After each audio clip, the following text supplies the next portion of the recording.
Tu as sûrement déjà vu des films et lu des livres sur le voyage temporel. La plupart d'entre eux nous parlent d'une boîte futuriste dans laquelle on entre. Et en un clin d'œil, on se retrouve à une autre époque. Pour l'instant, il ne s'agit que de science-fiction, mais il existe des moyens de rendre le voyage dans le temps possible, du moins en théorie. C'est juste que la technologie n'est pas encore au point. Pour commencer, un voyage vers le futur pourrait être réalisé en voyageant à très grande vitesse. Mais pas seulement le genre de vitesse qui permette de récolter une contravention sur l'autoroute. La théorie de la relativité restreinte d'Einstein en est à l'origine. Elle explique que le temps ralentit pour les objets qui se déplacent à très grande vitesse. La bonne nouvelle, c'est que des scientifiques ont déjà éprouvé cette théorie et qu'elle semble prometteuse. Ils l'ont fait à l'aide de 2 horloges identiques. L'une a été placée dans un avion à réaction, tandis que l'autre est restée au sol. Ils ont constaté que l'horloge de l'avion tournait plus lentement que celle au sol en raison de la vitesse à laquelle il se déplaçait. Plus un objet se déplace rapidement, plus le temps ralentit pour lui. À l'heure actuelle, les vitesses les plus élevées atteintes par la technologie humaine sont observées dans un type spécial de particules, appelées les neutrinos. Certains d'entre eux peuvent se déplacer à une vitesse proche de celle de la lumière. À cette vitesse, une seconde pour eux équivaut à 11 mois pour nous. Nous pourrions également être en mesure de voyager dans le temps grâce à la gravité. Cette idée est également basée sur les découvertes d'Einstein, à savoir sa théorie de la relativité générale. Cette théorie explique que plus la gravité est forte, plus le temps passe lentement. Cela signifie que plus on se rapproche du centre de la Terre, plus la force de gravité augmente. Si l'on y réfléchit bien, le temps s'écoule en fait plus lentement pour les pieds que pour la tête. C'est pour ça que je suis toujours en retard. Bonne excuse. Cet effet a également été mesuré à l'aide de la même stratégie avec 2 horloges identiques. Les scientifiques les ont placées sur des étagères à des hauteurs différentes et ont mesuré la vitesse de leur tic-tac. L'horloge placée sur l'étagère la plus basse s'est égrenée plus lentement parce qu'elle subissait une gravité légèrement plus forte. Mais cette option présente un inconvénient. Pour pouvoir voyager dans un futur lointain, il faut trouver un endroit où la gravité est extrêmement forte, comme un trou noir. Il s'agit d'un point de l'espace où la gravité est si forte que même la lumière ne peut s'en échapper. La gravité y devient si intense que la matière est comprimée dans un espace minuscule. Plus on se rapproche d'un trou noir, plus le temps s'écoule lentement. Cependant, il est très dangereux de passer par un trou noir, principalement parce qu'il s'agit d'un aller simple. Une fois que tu en franchis les limites, tu ne peux plus revenir en arrière. Fait amusant, les systèmes GPS que nous utilisons sur nos téléphones et dans nos voitures doivent déjà tenir compte des effets de dilatation du temps pour fonctionner correctement. Cela est dû à la vitesse des satellites auxquels ils ont recours et à la gravité qui les affecte ici sur Terre. Sans ces corrections, le GPS de ton téléphone ne serait pas en mesure de te localiser très précisément. Quant à la 3e option, elle a moins à voir avec les forces inconnues de l'univers qu'avec notre propre corps. Les scientifiques tentent de trouver des moyens de voyager dans le temps en ralentissant nos processus corporels. Il ne s'agit pas d'un voyage dans le temps, à proprement parler. Techniquement, tu n'irais nulle part. Mais si ton corps reste immobile pendant une longue période, tu pourrais bien te réveiller dans le futur. Certains animaux, comme les ours et les écureuils, peuvent ralentir leur métabolisme pendant l'hibernation, ce qui signifie qu'ils n'ont pas besoin d'autant de nourriture et d'oxygène pour survivre. Des spécialistes tentent de déterminer si l'homme peut accomplir la même chose. Ils travaillent sur les moyens de faire entrer les gens en hibernation de courte durée, pendant quelques heures pour commencer. Cela pourrait également s'avérer utile en CA d'urgence médicale afin de stabiliser une personne avant qu'elle ne puisse se rendre à l'hôpital en toute sécurité. En 2005, des scientifiques ont réussi à ralentir le métabolisme de souris en les exposant à une petite quantité d'un gaz spécial. Cependant, lorsqu'ils ont essayé de faire la même chose avec des animaux plus grands, cela n'a pas fonctionné aussi efficacement. Notre 4e option pour voyager dans le temps est vraiment unique. Elle fait appel à un type particulier de raccourci qui pourrait exister dans notre univers, et qu'on appelle les trous de verre. Avant de poursuivre, essayons de comprendre de quoi il s'agit. Imagine 2 balles et un trampoline. Si aucune pression n'est exercée sur le trampoline, il reste plat. Imagine maintenant les 2 balles placées sur le trampoline de manière symétrique. Si tu les regardes sous cet angle, il est impossible qu'elles se touchent. Mais si tu exerces une pression suffisante sur le trampoline entre les 2 balles, ce textile souple peut s'étirer à tel point que les 2 objets pourraient potentiellement se toucher. La même chose se produit avec les étoiles dans différents systèmes stellaires. Elles sont suffisamment grandes pour que l'espace s'incurve autour d'elles. C'est pourquoi la plupart des planètes ont tendance à orbiter autour d'une étoile. Le tunnel entre ces deux points serait un trou de verre. Ceci pourrait être utilisé pour parcourir de longues distances, comme 1 milliard d'années-lumière, ou même visiter des époques différentes. De nombreux scientifiques, comme le regretté Stephen Hawking, pensent que ces vortex peuvent apparaître et disparaître, mais qu'ils sont extrêmement petits, plus petits encore que des atomes. Le problème est que nous ne savons pas comment en attraper un et le rendre plus grand de façon à ce que les gens puissent l'utiliser. Cela nécessiterait beaucoup d'énergie et nous ne savons même pas si c'est possible. Certains astronomes affirment que même si nous pouvions trouver un trou de verre et y pénétrer, il s'effondrerait rapidement sur lui-même.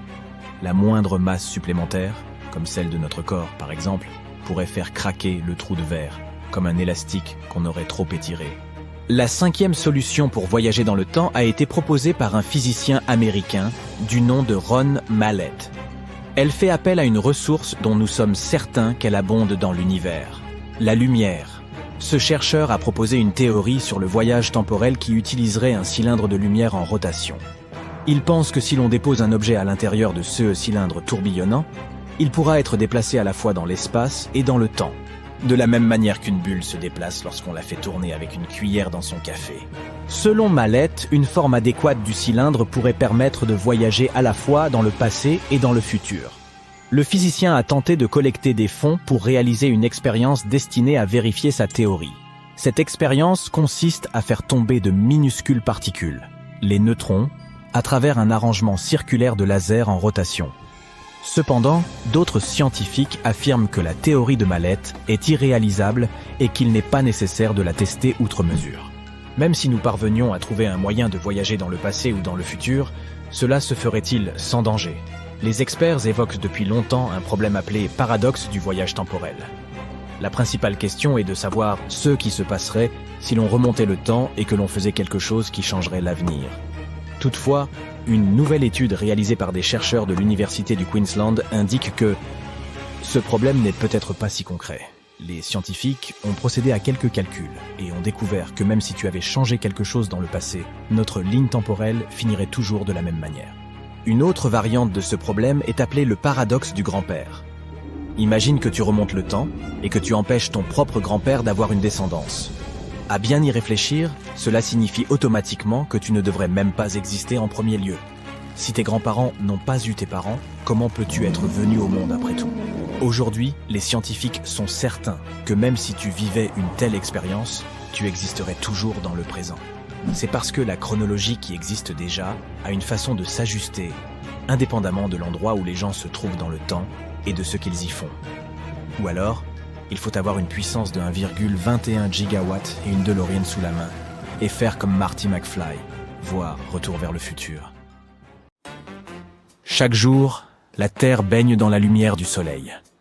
Chaque jour, nous allumons et éteignons différentes sources de lumière, mécaniquement, sans même y penser. Mais imaginez qu'un jour vous éteignez la lumière, vous vous endormez, et vous vous réveillez dans une toute autre époque. Voyons comment cela peut se produire, et quel est le rapport avec la lumière. La physique quantique est assez folle. La physique classique est comme un film projeté du début à la fin, tandis que le monde quantique est comme la possibilité de prendre la télécommande et de manipuler les scènes que vous regardez, fascinant et mystérieux. Supposons que vous ayez un interrupteur ordinaire qui peut être soit allumé, soit éteint. C'est comme un bit ordinaire dans les ordinateurs, qui peut se trouver dans l'un des deux états suivants, 0 ou 1. Mais dans les ordinateurs quantiques, il existe un type d'interrupteur particulier appelé qubit. Contrairement aux bits ordinaires, un qubit peut exister dans plusieurs états en même temps. Il peut être à la fois 0, 1 et tout. Ce qui se trouve entre les deux, c'est donc comme si la lumière pouvait être simultanément allumée et éteinte. Oui, les règles de notre univers sont bizarres. Cette propriété mystérieuse appelée superposition nous a récemment permis de réaliser une chose incroyable, remonter le temps, du moins dans le cadre d'une petite expérience avec des ordinateurs quantiques. Nous sommes à l'automne 2022. Deux groupes de scientifiques, l'un d'Oxford et l'autre de Vienne, ont décidé de mener une expérience étrange. Ils ont joué avec un ordinateur quantique pour créer un programme qui inverse le temps. Ils ont pris un minuscule électron et ont essayé de le faire reculer dans le temps pendant une fraction de seconde. Un peu comme si, après avoir brisé votre triangle de boules au billard et être passé de l'ordre au chaos, tout le processus s'inversait comme par magie. Mais ne vous réjouissez pas trop vite. nous ne sommes malheureusement pas sûrs qu'il soit possible de remonter le temps dans la vie réelle. En faisant quelques calculs, les scientifiques ont découvert que si nous observions sans cligner 10 milliards d'électrons localisés pendant toute la durée de l'univers, nous ne verrions un tel phénomène se produire qu'une seule fois. Et nous parlons ici d'une toute petite fraction de seconde et d'un seul électron. Ils n'ont donc pas inventé de machine à remonter le temps. Ils ont simplement réussi à créer une simulation avec des ordinateurs quantiques. Il y a aussi un autre problème. Plus la simulation est grande, plus elle est complexe et moins elle est précise. Dans notre expérience, nous n'avons utilisé qu'un seul qubit et nous avons réussi à inverser le temps. Dans une configuration à 2 qubits, les scientifiques n'ont pu inverser le temps que dans 85% des CA. Dans une configuration à 3 qubits, ce pourcentage est tombé à 50%, avec davantage d'erreurs. Si nous continuons à ajouter des qubits, nous n'y arriverons plus du tout. En outre, le succès dépend de la quantité d'informations que le système peut stocker. Par exemple, la téléportation d'une personne serait presque impossible parce que les humains contiennent énormément d'informations. Hélas, nous n'avons donc pas encore de machine à voyager dans le temps. Mais cette découverte peut avoir quelques applications. L'inversion de l'état des qubits dans un processeur quantique peut permettre de corriger les erreurs pendant le développement. Un petit CTRL-Z, mais dans la vraie vie. Cela représente ainsi un tout petit pas vers d'autres découvertes passionnantes.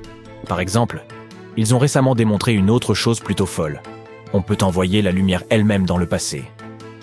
La lumière n'est pas faite que pour éclairer. Elle a des super pouvoirs que nous ne pouvons même pas imaginer. Les Grecs de l'Antiquité pensaient que nos yeux émettaient des rayons visionnaires. Isaac Newton leur a donné tort des centaines d'années plus tard lorsqu'il a mené ses expériences sur les prismes. Un prisme décompose la lumière blanche pure en une magnifique palette. C'est ainsi que nous avons découvert que la lumière se compose en réalité de tout un tas de couleurs différentes. Le temps passant, les scientifiques ont appris autre chose encore, que la lumière est une onde. Plus tard encore, au XXe siècle, nous avons découvert un grand paradoxe. La lumière est à la fois onde et particule. Une double existence en un seul photon. Et plus nous en apprenons sur la lumière, plus nous découvrons de choses insensées. En 2016, des scientifiques ont réussi à figer la lumière dans le temps. Ils ont placé des photons, les plus petites particules de lumière, dans des nuages atomiques ultra froids, et ils ont réussi à l'arrêter, mais pour un instant seulement. Toutefois, le fait qu'une telle chose soit possible est déjà incroyable. Les scientifiques ont alors fait preuve d'encore plus d'audace. Ils ont décidé d'essayer non seulement de figer la lumière, mais aussi de modifier sa direction dans le temps. Ils ont pris un cristal spécial et ont fait passer un photon à travers, déclenchant ce que l'on appelle l'inversion quantique du temps. Résultat, le photon s'est mis à se déplacer à la fois vers le futur et vers le passé. Derrière ce phénomène, on trouve 2 principes quantiques, la superposition et la symétrie quantique. Nous avons déjà mentionné le premier, qui permet à de minuscules particules d'exister dans plusieurs états à la fois. Le second principe stipule que même si vous retournez les particules comme dans un miroir, elles suivront toujours les mêmes lois. En combinant ces principes, les scientifiques ont créé un photon qui défie la marche habituelle du temps. Mais là encore, pas de manière très complexe. Ce retournement temporel ne fonctionne que pour des particules spécifiques, pas pour des êtres humains. Et même s'il fonctionnait pour nous, rembobiner une personne ne serait-ce que d'une seconde prendrait énormément de temps et d'énergie. Mais le fait que nous puissions modifier la vitesse de la lumière et la faire changer de direction est déjà étonnant. Les scientifiques y voient déjà quelques applications possibles. Par exemple, des chercheurs de Harvard ont suggéré une façon géniale de déplacer les engins spatiaux à la vitesse de la lumière, en les accrochant à des supernovas. En général, voyager vers les étoiles nécessite une quantité d'énergie folle, mais ces scientifiques ont une idée extraordinaire. Ils pensent que les vaisseaux spatiaux pourraient utiliser des éléments naturels, comme les étoiles hypervéloces et les météores provenant de supernovas, pour atteindre des vitesses ultra rapides. Un peu comme les voiliers se servent du vent pour avancer. Les civilisations du futur pourraient utiliser ces bouffées d'énergie pour accélérer leurs vaisseaux. Imaginez un engin spatial équipé de voiles solaires ou magnétiques qui exploiterait la puissance d'explosion d'une supernova. Ces voiles pourraient utiliser la pression du rayonnement solaire pour fonctionner, de sorte que nous n'aurions plus besoin de moteurs traditionnels ni de carburant. De plus, ces engins à voiles seraient beaucoup plus légers et moins chers à lancer dans l'espace que les vaisseaux spatiaux classiques. Une équipe travaille déjà sur une voile accélérée par des lasers qui pourrait atteindre 20% de la vitesse de la lumière. Cela peut sembler peu, mais c'est en fait une vitesse folle. Leur rêve est d'aider l'humanité à effectuer un voyage rapide vers Alpha Centauri, en seulement 2 décennies.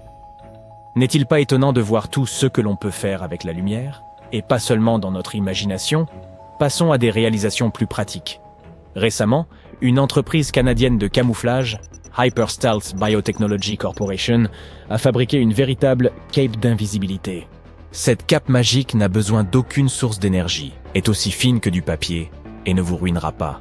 Hyperstealth envisage un monde où ce matériau pourrait masquer des personnes, des véhicules, des vaisseaux, des engins spatiaux et même des bâtiments entiers. Il s'agit encore d'un prototype, mais il fonctionne déjà très bien. Ils ont baptisé cette technologie la furtivité quantique. La lumière est courbée de manière à faire disparaître les objets. On peut ainsi dissimuler des objets non seulement dans le spectre visible, mais aussi dans l'ultraviolet, l'infrarouge à ondes courtes, et pour faire bonne mesure dans le spectre thermique. Cette technologie fonctionne grâce à une lentille lenticulaire, une feuille ondulée dotée de lentilles convexes. Lorsqu'elles sont empilées d'une manière spécifique, ces lentilles réfractent la lumière à différents angles, créant des taches qui bloquent la lumière et dissimulent l'objet. Malheureusement, cela ne permet pas d'obtenir un effet d'invisibilité totale. Mais peut-être qu'un jour nous y parviendrons. Continuons à y travailler. La cape donne l'impression qu'une vitre sale ou floue se tient devant celui qui regarde, mais l'objet qu'elle recouvre n'est plus visible. Et si vous placez ce voile devant votre corps, on aura l'impression que vous n'êtes qu'une tête qui flotte. Le progrès scientifique bat son plein.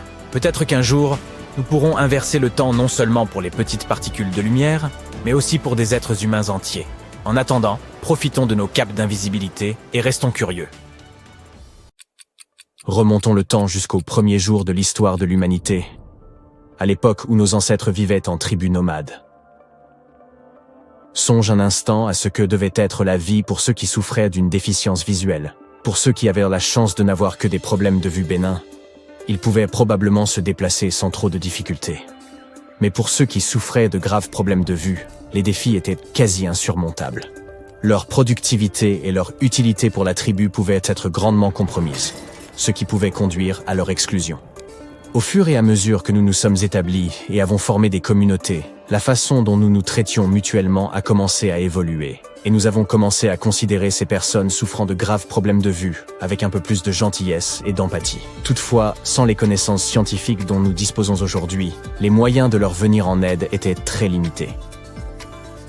Avant l'apparition des lunettes, les gens souffrant de problèmes de vue mineurs, comme la myopie, n'étaient probablement pas très affectés. Même si leur déficience visuelle pouvait rendre plus difficiles certaines tâches, comme la chasse ou l'identification d'une menace, ces individus pouvaient tout de même contribuer à la survie de leur tribu, et étaient donc généralement acceptés par leurs pairs. Au fil du temps, à mesure que leur vue se détériorait, nombreux sont ceux qui ont appris à s'adapter. Le déclin progressif de leur vue sur plusieurs années n'était peut-être même pas perceptible, si bien qu'elles ont pu développer des mécanismes d'adaptation, comme le fait de s'appuyer davantage sur leurs autres sens. Il convient également de noter qu'une vision nette et précise n'était pas aussi essentielle à l'époque qu'elle ne l'est aujourd'hui. Pendant la grande partie de notre histoire, les taux d'alphabétisation ont été très faibles, souvent de l'ordre de 20% tout au plus, et une formation académique n'était pas essentielle à la plupart des emplois. Par conséquent, les problèmes de vue n'affectaient pas nécessairement la capacité d'un individu à travailler ou à apprendre. La plupart des gens n'étaient pas censés effectuer de tâches nécessitant une vue exceptionnelle. Ils pouvaient donc s'en sortir tant qu'ils étaient en mesure d'accomplir leurs tâches, qui prenaient souvent la forme d'un travail physique. Cela peut sembler dur selon les normes d'aujourd'hui, mais si ta vue était suffisamment bonne pour travailler, mettons, dans un champ, tu pouvais au moins t'assurer une source de subsistance et un revenu. Avance rapide jusqu'au XIIIe siècle, lorsque le premier éclat de ce que nous appellerions plus tard des lunettes a commencé à poindre. Ces premières versions des lunettes n'étaient été fondamentalement que des loupes, qui ne servaient qu'à faciliter la lecture. Au fil des siècles, celles-ci sont devenues plus complexes, et elles ont commencé à ressembler à ce que nous connaissons aujourd'hui aux alentours des XVIIe et XVIIIe siècles. Maintenant, penchons-nous un peu sur l'histoire fascinante des lunettes.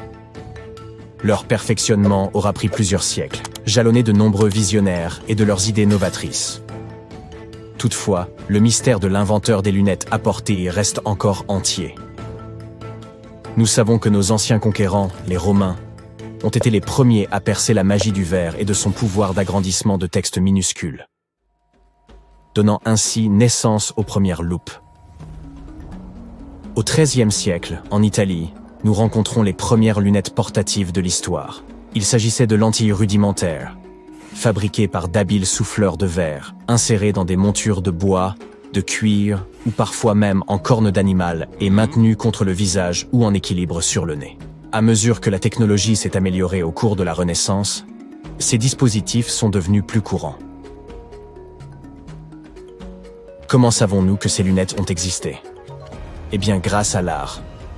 Les peintures du début de la Renaissance représentent parfois des érudits avec des montures à main ou des bésicles juchés sur le nez. Sur la base de tests de vision rudimentaires, les souffleurs de verre italiens ont su façonner des verres de différentes épaisseurs.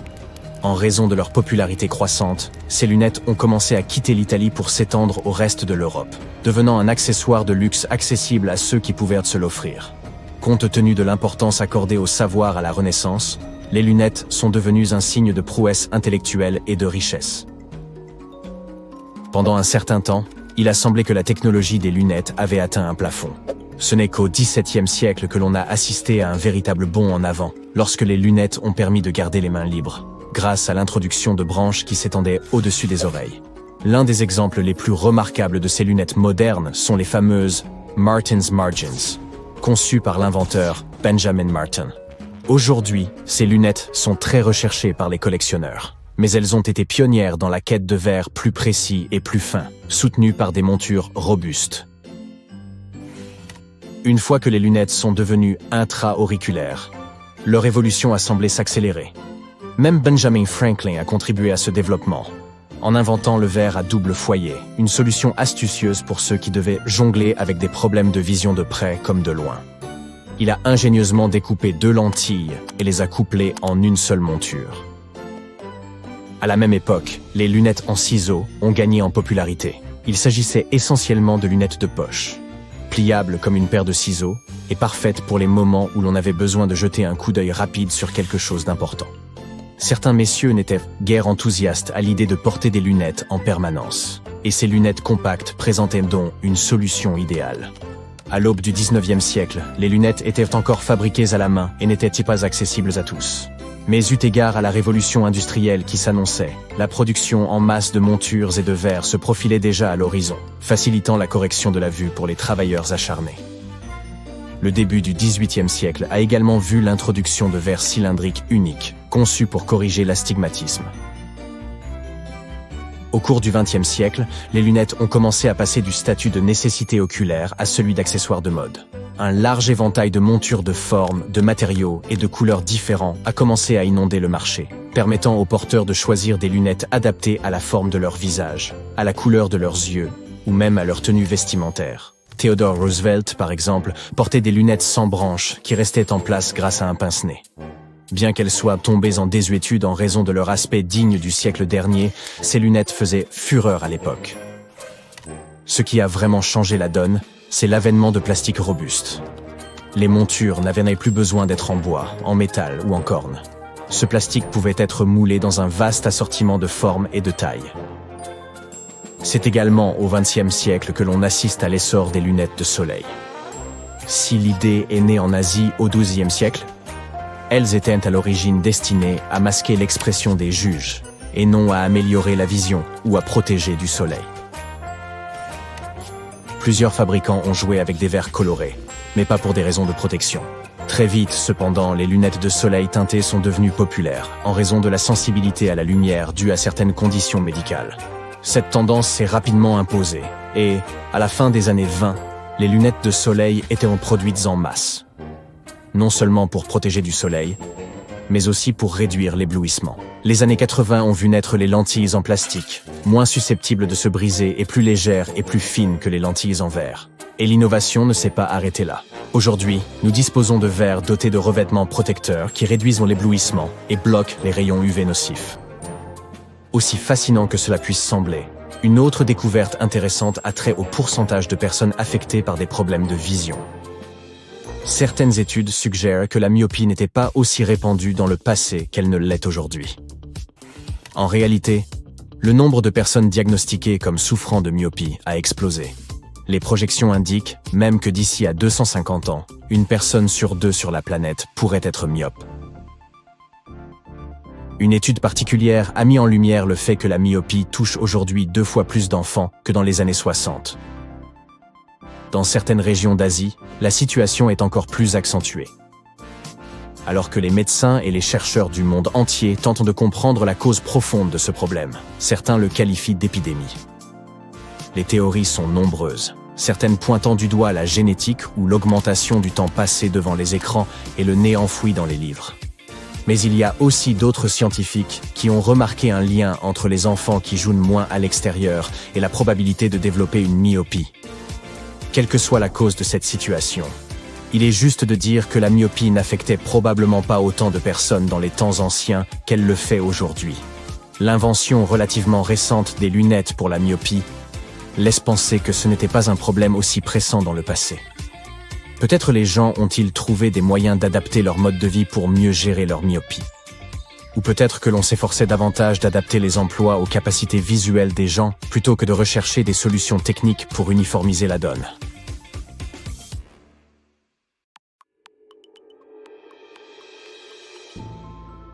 Tu connais la phrase de Stephen Hawking ? La meilleure preuve que nous ayons que les voyages dans le temps ne sont pas possibles et ne le seront jamais, c'est que nous n'avons jamais été envahis par des hordes de touristes venus du futur.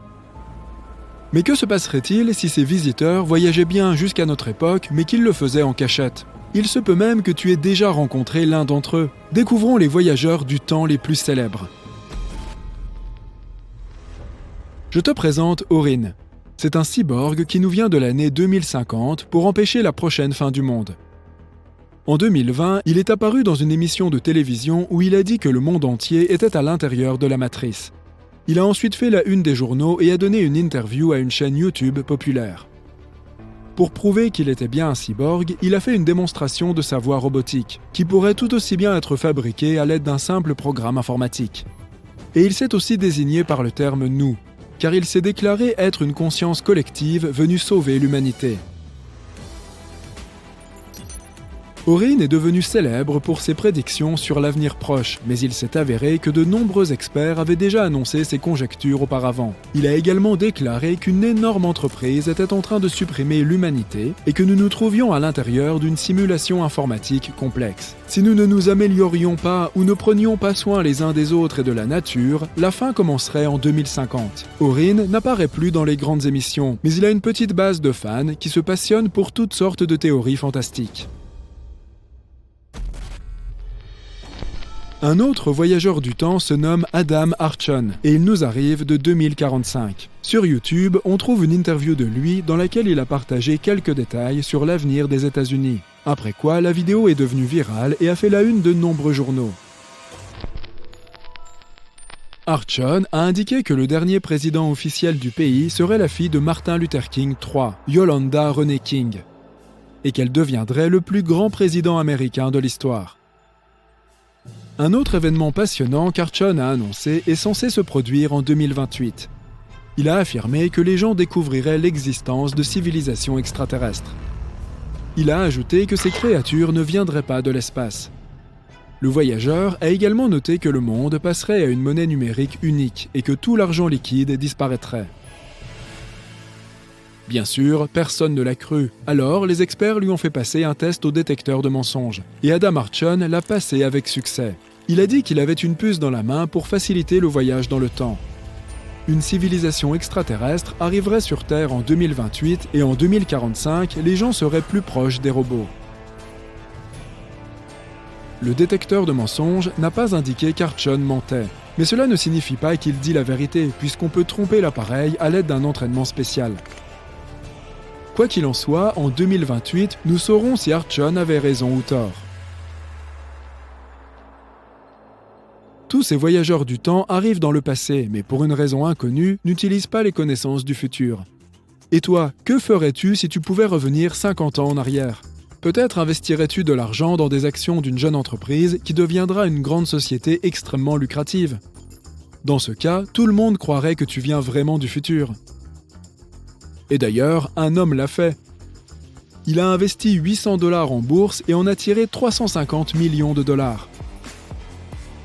Ce type s'appelait Andrew Carlson et il a touché un gros lot en 2003. Cependant, il n'a pas réussi à profiter de sa toute nouvelle richesse, car le FBI est venu le chercher. Andrew avait vendu des actions et en avait acheté d'autres, avec beaucoup de succès. En quelques mois, il était ainsi devenu millionnaire. Mais la Commission des valeurs mobilières ne pouvait pas croire à de telles coïncidences, et elle a donc appelé le FBI. Pendant l'interrogatoire, tout le monde était persuadé qu'Andrew commencerait à se justifier et à dire qu'il avait eu de la chance. Mais au lieu de cela, il a répondu calmement qu'il venait de l'année 2256 avec l'aide d'une machine à voyager dans le temps. Bien sûr, personne ne l'a pris au sérieux. Mais lorsque le FBI a commencé à chercher des informations sur cet homme, il n'a rien trouvé. Andrew Carlson n'avait aucun papier.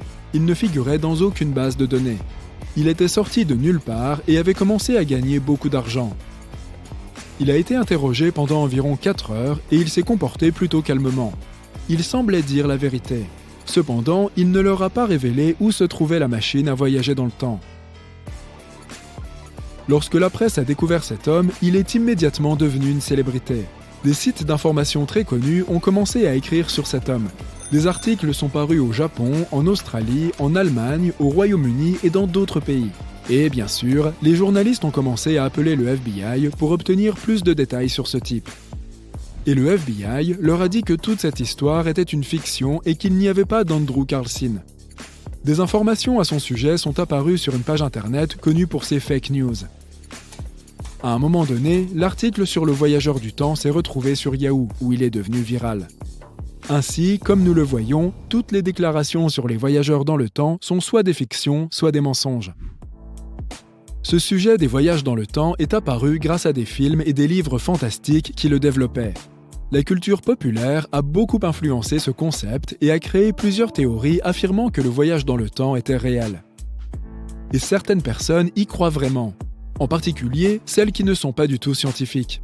Mais justement, qu'en pensent les pros? De tels voyages sont-ils vraiment impossibles? Essayons de le découvrir. Les scientifiques disent que oui, le voyage dans le temps est une réalité, car en fait, nous voyageons déjà dans le temps. Le temps avance et nous avec lui. Nous pouvons appeler cela un voyage. Mais si nous devons nous rendre dans le futur ou retourner dans le passé, tout devient beaucoup plus compliqué. Tu te souviens de la théorie de la relativité d'Einstein? Elle affirme que le temps se déplace par rapport à l'observateur et qu'il n'a pas de valeur constante. Pour mieux comprendre, voici un exemple simple. 10 cheveux sur ta tête. Est-ce beaucoup ou peu? 10 cheveux dans un bol de soupe. Est-ce beaucoup ou peu? Tout est donc relatif et dépend des conditions. La même chose se produit avec le temps et l'espace.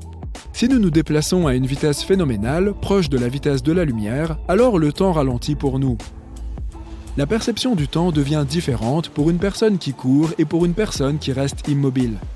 Si nous nous trouvons à proximité d'un objet lourd, disons 1000 fois plus lourd que le Soleil, le temps à côté de cet objet ralentit également grâce à sa forte gravité. En ce sens, le voyage dans le temps est possible si tu es une personne âgée et que tu rencontres ton ami aussi jeune qu'il y a 50 ans. Pourquoi es-tu si jeune? Oh, j'ai juste volé dans l'espace à une vitesse phénoménale pendant tout ce temps, c'est tout. Mais cela ne veut pas dire que cet ami est resté assis dans son vaisseau durant 50 ans et qu'il n'a pas vieilli. Non, le temps était différent pour lui. Pour toi, sur Terre, 10 ans représentent une longue période. Mais pour lui, ces 10 ans ont passé comme une demi-heure. La gravité et la vitesse courbent le temps. C'est pourquoi l'astronaute Scott Kelly, qui a passé 1 an et demi en orbite, est devenu 5 millisecondes plus jeune que son frère jumeau après être revenu sur Terre. Tout ce temps, Scott l'a passé à l'intérieur du vaisseau volant en orbite à grande vitesse et il était aussi plus éloigné du centre gravitationnel de la planète. Le temps a donc été plus lent pour lui de 5 millisecondes que pour son frère. Objectivement, le temps s'écoule toujours à la même vitesse, mais sa vitesse change à l'intérieur des perceptions des différents observateurs dans des conditions différentes. C'est même l'objet de la théorie de la relativité. Mais qu'en est-il du saut dans le futur ou le passé, comme dans les films? Les trous de verre t'aideront à le faire. Il s'agit de quelque chose comme des tunnels qui traversent l'espace et le temps et qui peuvent relier différents segments de temps à différents endroits de l'univers. Ils sont comme des codes de triche qui peuvent briser les lois de l'univers. Les trous de verre sont insaisissables, ont des tailles différentes, sont imprévisibles, apparaissent dans l'espace et disparaissent. Mais leur principal problème est que les trous de verre n'existent que dans la théorie et la science-fiction, et n'ont jamais été observés dans notre univers par les scientifiques. Récemment, des scientifiques ont créé le premier cristal de temps. Cela sonne comme quelque chose tout droit sorti d'une fiction scientifique, n'est-ce pas? Comme s'il s'agissait d'un composant mystérieux pour une machine à remonter le temps. Mais ce n'est pas tout à fait vrai. En réalité, les cristaux de temps ressemblent plus à une machine à mouvement perpétuel. Mais qu'est-ce qu'ils sont exactement et comment fonctionnent-ils? Découvrons-le. Tout d'abord, parlons des cristaux en général. Prenez un cristal ordinaire et examinez-le sous un microscope. Vous verrez que lui, comme tout ce qui nous entoure, est constitué de molécules et d'atomes. Ce qui les rend spéciaux, c'est que leurs atomes sont disposés selon un motif répétitif. Par exemple, prenons un cristal de sel. Si nous le regardons sous un microscope, nous verrons un motif répétitif à l'intérieur. Et ce motif est le même partout, peu importe la taille ou la forme du morceau de sel. Dans l'ensemble du cristal, ce motif restera inchangé. Et il restera toujours ainsi, peu importe combien de temps s'est écoulé. Le cristal de sel aura toujours le même motif répétitif d'atomes demain, la semaine prochaine, ou même l'année prochaine. Maintenant, passons aux cristaux de temps. Ils sont comme des cristaux ordinaires, mais avec une torsion. Vous savez probablement que tous les atomes autour de nous sont en mouvement constant, même à des températures très basses. Lorsque tout gèle, rien ne peut les arrêter. De plus, leur mouvement est aléatoire, chaotique et imprévisible. Ils se trémoussent simplement dans l'espace. Cependant, dans les cristaux temporels, tout est différent. Non seulement leurs atomes sont disposés selon un motif répétitif, tout comme dans les cristaux réguliers, mais ils se déplacent également dans une danse en boucle, sans fin et toujours répétitive. C'est maintenant bizarre. Les atomes dans les cristaux de temps sont comme une fête dansante sans fin, en boucle. Tous les invités répètent les mêmes mouvements dans le même ordre encore et encore. Cette danse, ou motif répétitif, peut être complètement différente. Les mouvements peuvent être basiques et simples, ou très complexes et chaotiques, mais ils doivent être en boucle. D'où le nom. Les cristaux réguliers se répètent indéfiniment dans l'espace, et les cristaux de temps se répètent à la fois dans l'espace et dans le temps. Maintenant, juste pour clarifier, ces cristaux ne sont pas ceux auxquels nous sommes habitués. Ils ne ressemblent pas à des diamants, ni à des émeraudes, ni à quoi que ce soit de ce genre. Pour être honnête, ils ne ressemblent pas à grand-chose. Le beau nom de cristal temporel décrit un nouveau type de matière très étrange, qui change d'état quantique sur une période de temps. En gros, ce ne sont que les mouvements de danse des atomes.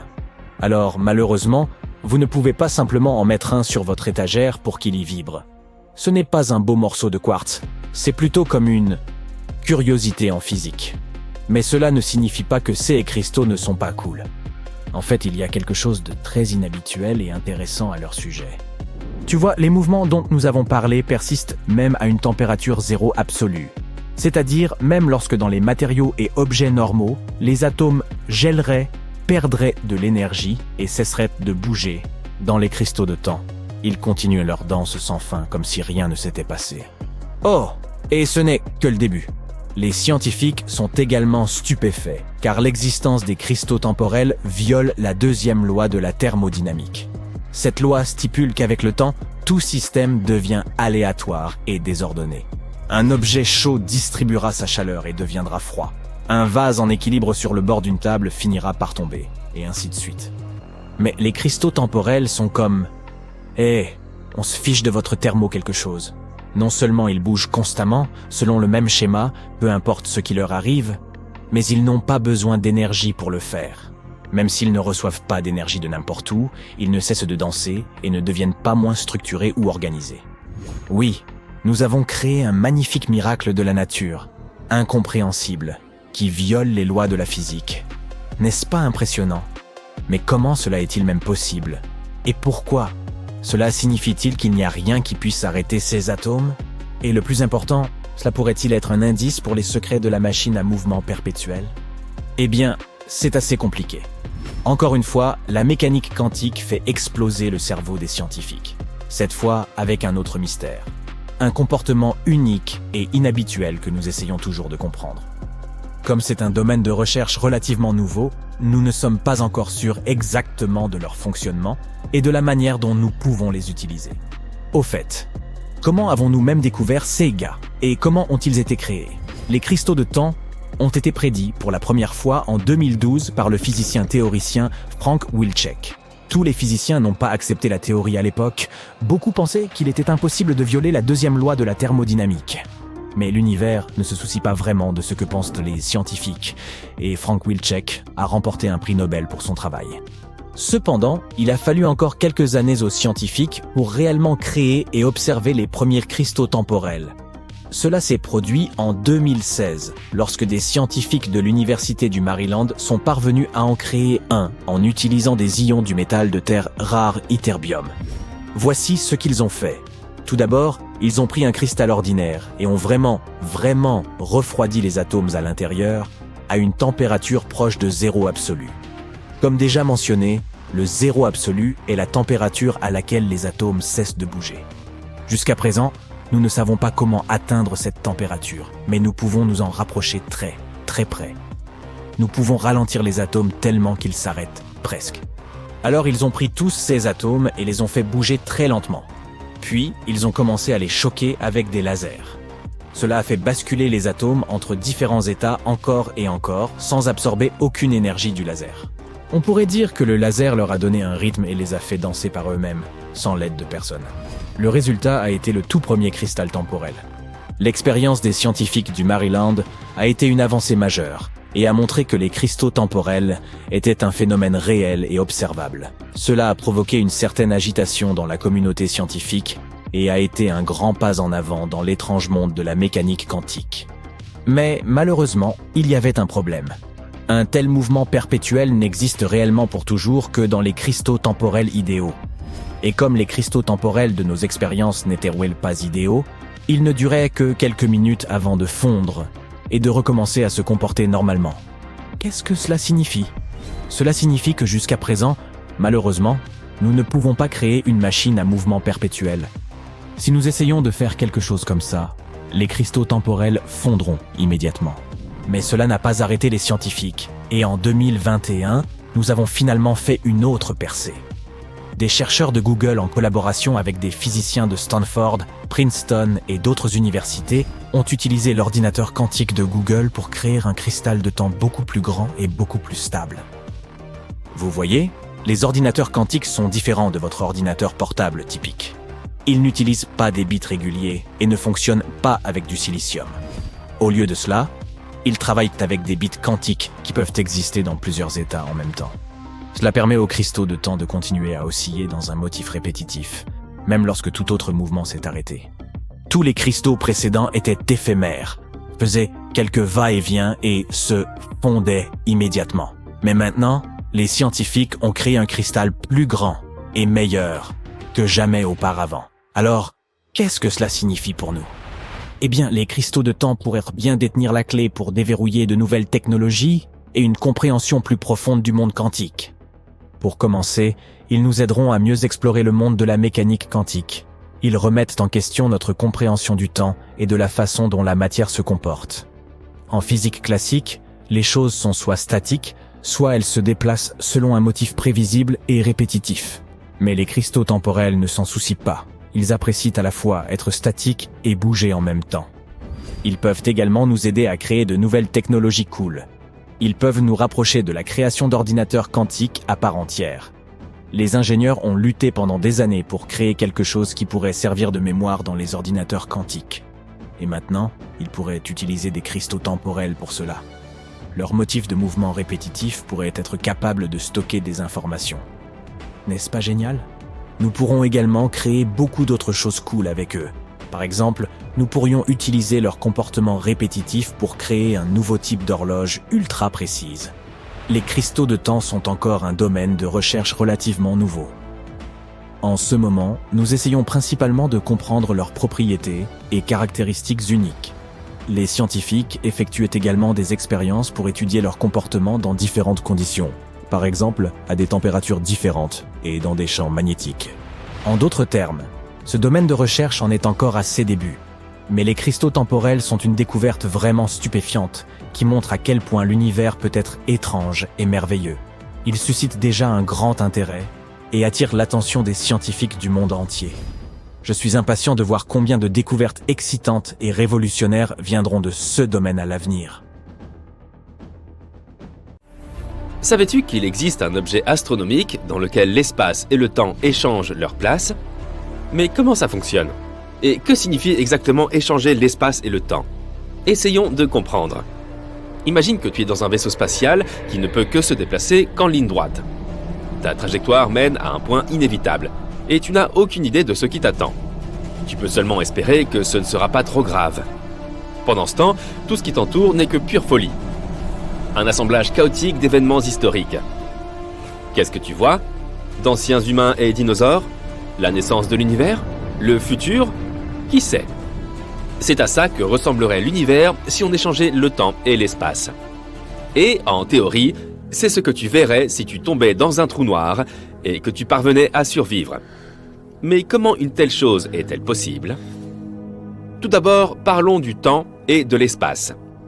Imagine que tu dessines une ampoule électrique sur une feuille de papier. Puis tu prends une autre feuille et tu dessines la façon dont elle s'est allumée. Pour l'instant, ce n'est qu'un petit cercle de lumière. Une autre feuille, le cercle de lumière s'agrandit. Il devient de plus en plus grand jusqu'à ce que, finalement, il se transforme en un énorme cercle. Dans la réalité, l'ampoule s'allume en un clin d'œil. Parce que la vitesse de la lumière est plus rapide que l'univers. Mais ici, sur nos dessins, on a capturé la propagation de la lumière image par image. On voit comment, au fil du temps, la lumière est passée d'un petit point à un grand cercle.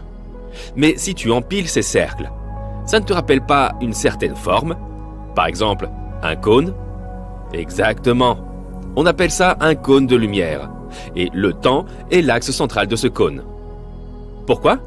Parce que la lumière se transforme d'un petit point en un grand cercle au fil du temps. Pour s'en souvenir, dessinons un vecteur temps, une flèche à l'intérieur du cône.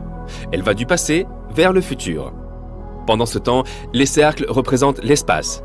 Dans l'espace, on peut se déplacer comme on veut, dans n'importe quelle direction, vers le haut ou vers le bas, en zigzag et ainsi de suite. Mais peu importe les zigzags qu'on dessine, on avance toujours le long de la ligne de temps. On ne peut pas revenir en arrière et on ne peut pas arrêter le temps. Cela nous aide à définir le temps et l'espace. Le temps est la direction dans laquelle le cône de lumière est orienté. C'est la direction où tous nos chemins mènent et où se trouve inévitablement notre avenir. Et l'espace est toute la variété de directions perpendiculaires à la ligne de temps. Ce graphique est très simple. S'il pouvait être appliqué à l'univers entier, alors le temps s'écoulerait de la même façon partout. Cependant, si tu as vu au moins quelques films de science-fiction populaires, tu sais que ce n'est pas le cas. En réalité, le temps peut s'emballer. Par exemple, si tu te détends près d'un trou noir, ce qui ne sera que 2 heures pour toi peut s'avérer être 20 ans pour ton ami resté sur Terre. Mais pourquoi? Prends une grande respiration. Maintenant, la gravité entre en jeu. Tu t'es dit sans doute que c'est simplement cette force qui nous aide à tenir sur le sol. Mais c'est beaucoup plus complexe que ça. La gravité est l'une des forces physiques de base de notre monde. Et elle est incroyablement puissante. Elle est même tellement puissante qu'elle peut déformer l'espace et le temps. Elle peut littéralement influencer la vitesse du temps comme un sorcier tout-puissant. Comment? Pour le comprendre, prenons quelque chose de légèrement plus gros qu'une ampoule. Par exemple, une supernova. Quelque part dans l'univers, une étoile vient d'exploser. Comment le sait-on? Rien dans l'univers, aucun son, aucune onde radio, rien ne voyage plus vite que la lumière. Donc on ne prend conscience de la naissance d'une supernova que lorsqu'on la voit. Et cela n'arrive que lorsque son cône de lumière grandit suffisamment et atteint notre planète. Donc le cône de lumière grandit et grandit. Jusqu'à présent, tout va bien. Et finalement, il atteint notre planète. Mais il y a un hic. Notre planète est massive. Très massive. Et elle a une gravité assez forte. Alors, que se passe-t-il? La gravité change la direction du cône de lumière. Elle commence à attirer le cône vers le centre de notre planète. Et avec elle, elle attire aussi notre flèche du temps. Cela signifie qu'elle ralentit le temps. Et plus le cône de lumière est proche de nous, plus la flèche se courbe. Et plus le temps ralentit. Qu'est-ce que ça signifie? Ça signifie par exemple qu'une montre autour de ta cheville sera en retard par rapport à une montre à ton poignet. que ta tête vieillit plus vite que tes jambes, et que les astronautes en orbite terrestre vieillissent un peu moins vite que les gens sur Terre. C'est ce que les scientifiques appellent la relativité générale. Ok, mais quel est le rapport avec notre sujet ? Comment peut-on comprendre ce qui se passera si on échange l'espace et le temps ? Ne t'inquiète pas, on y arrive. Imagine maintenant un corps cosmique avec une gravité incroyablement forte. Il déforme tellement le temps et l'espace qu'on a l'impression qu'ils s'échangent. C'est un trou noir. Il attire absolument tout vers son centre. Aucune étoile, aucune planète, aucune lumière ne peut y échapper. Disons que notre cône de lumière s'en approche. D'abord, comme d'habitude, le temps commence à se plier vers le centre du trou noir, attiré par sa gravité. Mais la gravité est très forte, si bien qu'il se courbe de plus en plus, et le temps va de plus en plus lentement au fur et à mesure que tu t'approches du centre. À la fin, le cône de lumière traverse la limite du trou noir, ce qu'on appelle l'horizon des événements. À ce moment-là, il s'est tellement déformé que maintenant il pointe littéralement vers le bas. On peut dire que le temps a changé sa direction. Le temps pointe vers le bas. Qu'est-ce que c'est que cette absurdité ? Ce sera plus facile à expliquer avec un exemple réel. Imagine que tu es un astronaute un peu fou qui a décidé de sauter dans un trou noir. Et il y a un observateur dans un vaisseau spatial qui te regarde faire ça. Au début, pour toi, rien ne change. Regarde ta montre. Tu vois que 5 secondes se sont écoulées. Tout va bien. Mais que se passe-t-il pour l'observateur ? Tout d'abord, tu vas tomber pendant un très long moment. L'observateur est assis là depuis 50 ans. Et tu tombes toujours, parce que ton temps a ralenti. Deuxièmement, comme l'espace est également déformé près d'un trou noir, l'observateur verra que tu commenceras à t'étirer comme un spaghetto. C'est un terme scientifique d'ailleurs, qui porte le nom de spaghettification. Et puis tu franchis enfin l'horizon des événements. L'observateur ne te voit plus. La lumière ne peut pas s'échapper d'un trou noir, donc ton image n'atteindra pas l'observateur, même si tu es toujours à l'intérieur. Et que se passe-t-il pour toi ? Et si tu avais survécu d'une manière ou d'une autre, rappelle-toi que la flèche du temps pointe vers le centre du trou noir. Cela signifie que désormais, le centre du trou noir est ton avenir. Ce n'est pas un lieu, c'est un destin que tu ne peux pas changer. Et l'endroit d'où tu viens, ainsi que le reste de l'univers, n'existe plus pour toi. Parce que maintenant, ce n'est pas un lieu, mais un événement du passé. Et comme tu ne peux pas remonter le temps, tu ne pourras jamais revenir. Mais qu'est-ce qui se trouve autour de toi ? Un chaos complet. Les rayons de lumière se déplacent maintenant dans toutes les directions, en avant, en arrière, et ainsi de suite. Les rayons représentant les événements du passé, du futur, du présent, tout cela se déplace autour de toi. En réalité, l'espace et le temps n'ont pas échangé leur place. Mais on a l'impression qu'ils l'ont fait. Parce que dans l'espace, tu ne peux plus faire qu'avancer, comme si tu suivais une ligne droite. Et le temps reflété dans les rayons lumineux t'entoure partout et se déplace dans toutes les directions possibles. Et là, on retourne au début. Cet exemple horrifiant nous aide à imaginer ce que l'on ressentirait si le temps et l'espace étaient inversés. Bien sûr, tout cela n'est que théorie et supposition. L'idée même que nous nous déplaçons dans une direction, celle que nous n'avons pas choisie, et qu'il y a un chaos temporel complet autour, semble assez effrayante. Et pourtant, ce serait une expérience très intéressante. Tu es partant ?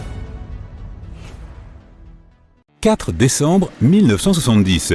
Le pilote Bruce Gernon avait 2 passagers à bord de son monomoteur Beechcraft Bonanza, son père et son associé. Ils ont décollé de l'île d'Andros, aux Bahamas, et se sont dirigés vers le nord-ouest, vers la côte de la Floride. Bien sûr, ils se trouvaient dans l'espace aérien du tristement célèbre Triangle des Bermudes. Mais c'était un vol classique que Bruce avait effectué des dizaines de fois auparavant. Le voyage durait généralement 1h30, sans le moindre accroc.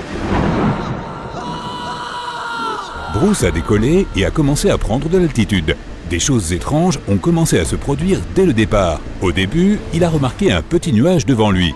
Mais celui-ci n'a cessé de grandir. Pas à cause de l'avion qui se rapprochait, le nuage grossissait à vue d'œil. Bruce a dû le traverser et il est sorti indemne de l'autre côté. Il a pris de l'altitude et un autre nuage mystérieux est apparu. Celui-ci était massif et Bruce n'avait pas d'autre choix que de voler à travers lui aussi. À ce moment-là, il a fait un noir d'encre tout autour de l'avion. Mais ce n'était pas un nuage d'orage et il ne pleuvait pas. Bruce commençait à s'inquiéter. Et puis, bam ! Il a vu des éclairs de lumière blanche. Bruce a continué à voler pendant environ 30 minutes quand il a réalisé que c'était le même nuage qu'il avait traversé plus tôt quand il avait commencé à monter. Mais maintenant, le nuage était cylindrique et l'avion traversait son centre. Il était large et semblait sans fin. Bruce pensait qu'il ne pourrait jamais se sortir de ce piège.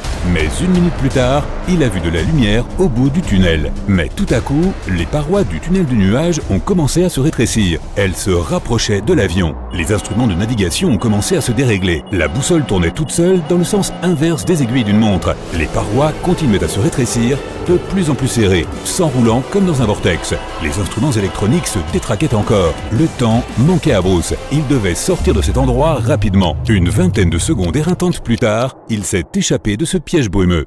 Comme Bruce l'a décrit plus tard, il s'est senti en apesanteur pendant 5 secondes lorsque son avion a quitté le tunnel. Les nuages se sont dispersés et l'avion se trouvait maintenant dans une brume grisâtre. Les hommes ont poussé un grand soupir de soulagement. Il a immédiatement saisi la radio et a contacté le contrôle au sol pour déterminer sa position. Mais lorsque le répartiteur a regardé l'écran vert, son visage s'est figé dans l'incrédulité. L'avion de Bruce n'était pas sur le radar. C'était comme s'il était devenu invisible.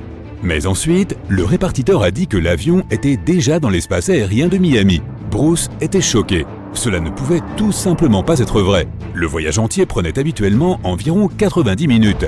Mais cette fois, il n'avait fallu que 47 minutes pour arriver à destination. Son avion n'avait pas atteint comme par magie une vitesse supersonique supérieure à la vitesse de croisière maximale limitée du modèle. C'était physiquement impossible. Le répartiteur avait dû faire une erreur. Mais quand les nuages se sont séparés, Bruce a vu qu'il était vraiment au-dessus de Miami. L'avion a atterri en toute sécurité et il était temps d'essayer de résoudre ce mystère. Bruce a vérifié le carburant restant et sa montre. Après un court calcul, il n'en était que plus confus. L'avion n'avait pas consommé la quantité de carburant qu'il aurait dû. Les archives montrent que 84 taches solaires ont été enregistrées ce jour-là, ainsi qu'un énorme vent solaire.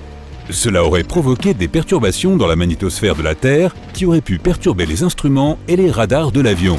Mais jusqu'à présent, personne n'a été capable d'expliquer comment l'avion est arrivé à Miami si vite. Peut-être que la vérité sera révélée à l'avenir. En attendant, cela reste une autre énigme mystérieuse du triangle des Bermudes.